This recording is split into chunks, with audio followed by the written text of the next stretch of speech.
Hi అందరికీ welcome to my channel Madhuri vibes. ఇవాళ మా ఇంట్లో స్పెషల్ వచ్చేసి బొబ్బర్ గారెలు అనమాట. తెలంగాణలో బొబ్బర్ గారెలు అంటే చాలా ఫేమస్. చికెన్ అండ్ బొబ్బర్ గారెలు పెట్టుకొని తింటే అస్సలు ఆ మజానే వేరుంటది అనమాట. దీనికి ఇంకో నేమ్ కూడా ఉంటుంది, అలసంద వడలు అంటారు.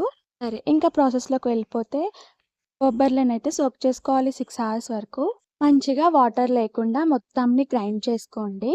గ్రైండ్ చేసుకున్న దాంట్లో జీలకర్ర, ఉప్పు, కరివేపాకు, కొత్తిమీర, ఆనియన్స్ అలానే పచ్చిమిర్చిని మంచిగా దంచుకోండి. కచ్చా పచ్చాగా దంచుకొని అది కూడా ఇందులో యాడ్ చేయండి. మంచిగా కలిపేసుకోండి. చాలా బాగుంటుంది. ఇంకా దీంట్లో అయితే వాటర్ని యాడ్ చేయొద్దనమాట. ఇంకా అలానే కలిపేసుకొని మళ్ళీ ఇంకా ఆయిల్‌నైతే హీట్ చేసుకోవాలి. బాగా హీట్ చేసుకున్న తర్వాతనే గారెలు వేయండి. అప్పుడైతే మంచిగా రెడ్‌గా వస్తాయి అండ్ లోపల కూడా మంచిగా ఉడుకుతుందనమాట.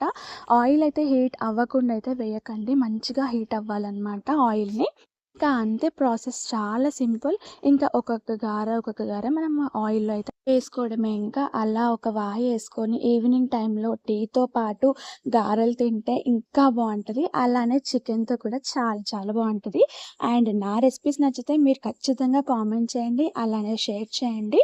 సబ్స్క్రైబ్ చేసుకోవడం మాత్రం మర్చిపోకుండా నన్ను ఇలానే సపోర్ట్ చేస్తూ ఉండండి. సరే కానీ బాయ్.